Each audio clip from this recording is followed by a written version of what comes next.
Bonjour, bienvenue sur la chaîne YouTube Nyota. Nous sommes très heureux d'être avec vous pendant ces brefs moments, disons, sur cette chaîne pour travailler ensemble avec vous.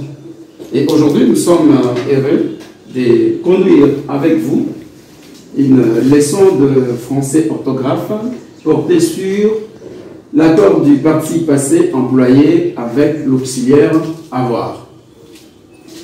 Bien avant cela, je vous demanderai de garder toujours les gestes barrières. Vous lavez régulièrement les mains.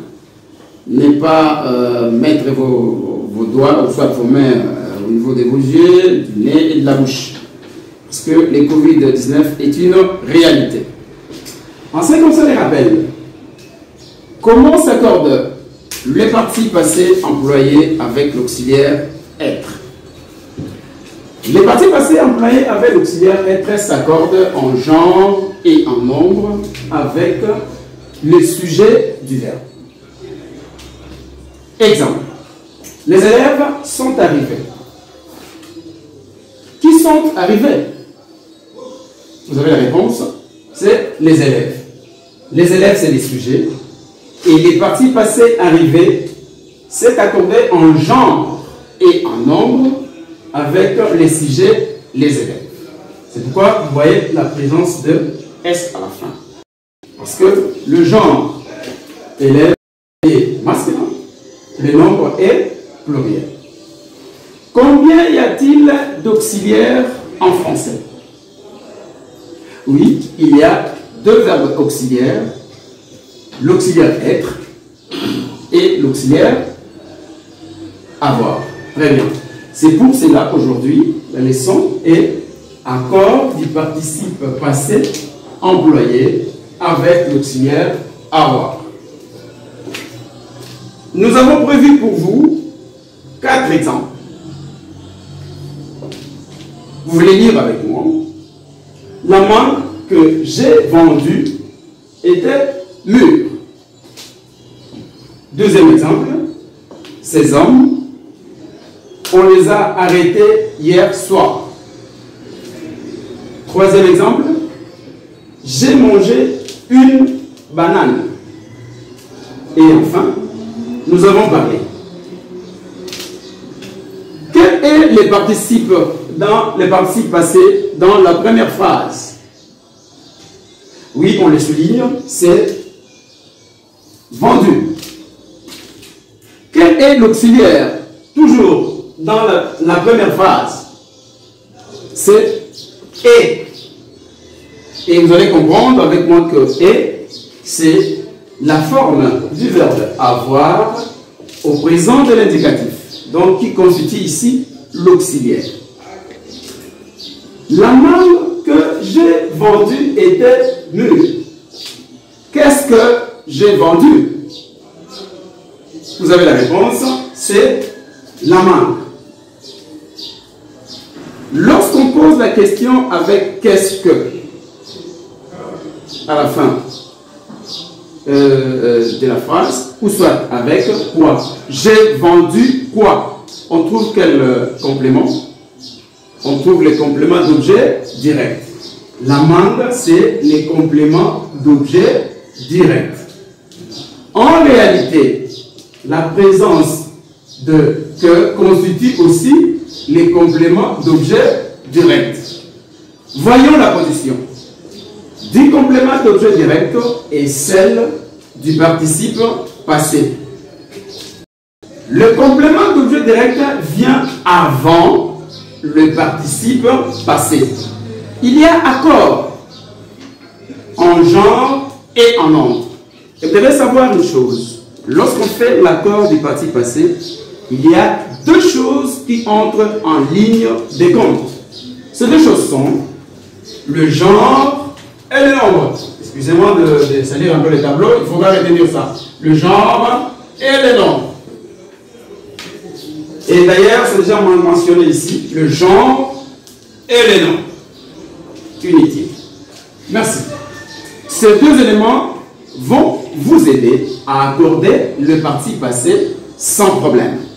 Mais pour les cas d'espèce, le participe passé employé avec l'auxiliaire avoir s'accorde en genre et en nombre avec le complément d'objet direct. J'insiste, le complément d'objet direct. Et deux choses qu'il faut retenir, c'est aussi le genre et le nombre.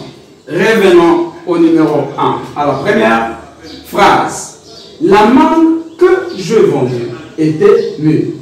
Quand on dit si celui-ci les précède, c'est-à-dire que ça doit venir avant. Voyons avec moi la position. Le COD, complément d'objet direct, est à ma gauche et le participe passé à ma droite. Ça veut dire que le complément d'objet direct précède, il vient avant le participe passé. Dans ce cas, il y a accord en genre et en nombre. Allons-y. La mangue, c'est quel genre? Genre féminin. C'est pour cette raison qu'il y a la présence de E. On revient sur le complément d'objet direct qui est la mangue. Quel est son nombre? Mangue, la mangue. C'est au singulier et c'est pourquoi vous avez vu que ça reste comme ça. S'il y avait les mangues, si c'était les mangues que j'ai achetées, j'ai vendu plutôt, on allait placer aussi S à la fin parce que les mangues deviennent là au pluriel. Deuxième exemple. Ces hommes, on les a arrêtés hier soir. Toujours souligner le complément d'objet direct avant d'accorder. Pourquoi? C'est pour voir sa position par rapport au participe passé. On va faire la même chose. Posez la question pour trouver les compléments d'objet direct dans la deuxième phrase. Oui. On a arrêté qui? Ces hommes. On souligne ces hommes.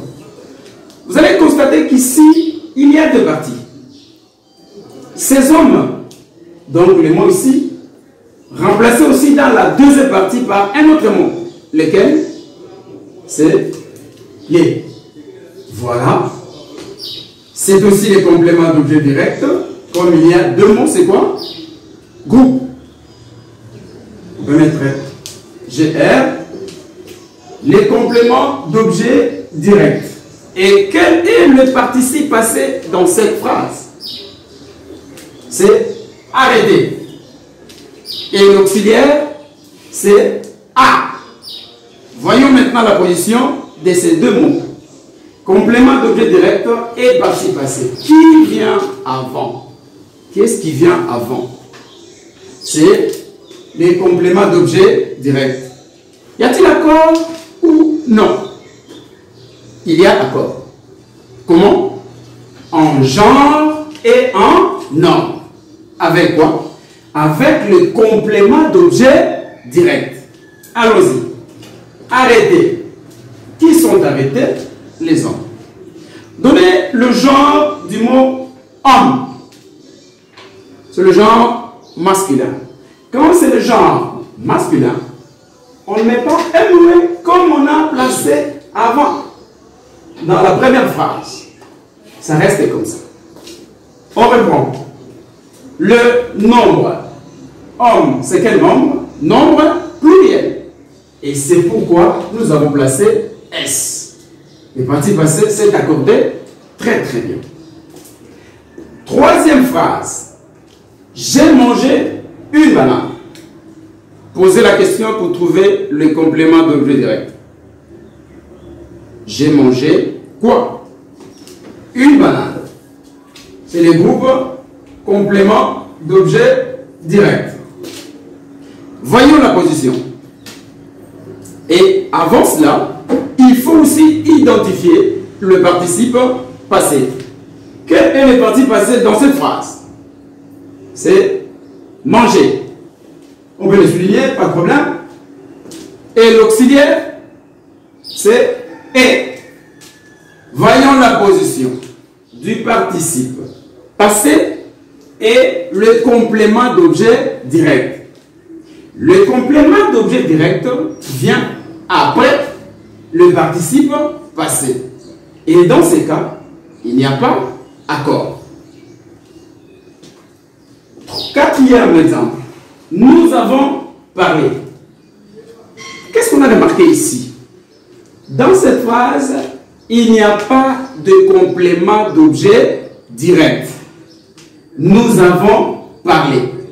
Les participes passés restent invariables. Nous allons récapituler. Les participes passés employés avec l'auxiliaire avoir s'accordent en genre et en nombre avec les compléments d'objet direct. Nous insistons, les compléments d'objet direct. Et dans quelles conditions? Si celui-ci le précède. Précéder veut dire quoi? Venir avant. Voilà. Et il y a deux éléments, comme je disais tantôt, qui entrent en ligne de compte lorsqu'on accorde les participes passés employés avec l'auxiliaire. Avoir, pourquoi pas être ou sans auxiliaire, c'est le genre et le nombre. Et ici, nous devons savoir ceci quand les participes passés avec avoir s'accordent et quand ils ne s'accordent pas. Je vous donne. Quand ils ne s'accordent pas, il s'agit à retenir ceci. Lorsque le complément d'objet direct vient après le participe passé. Et il n'y a pas accord. Les participes passés ne s'accordent pas lorsque dans la phrase, il n'y a pas de complément d'objet direct. Voilà, nous sommes arrivés à la fin de notre leçon. Il y a ici des exercices qu'il faudra déjà faire.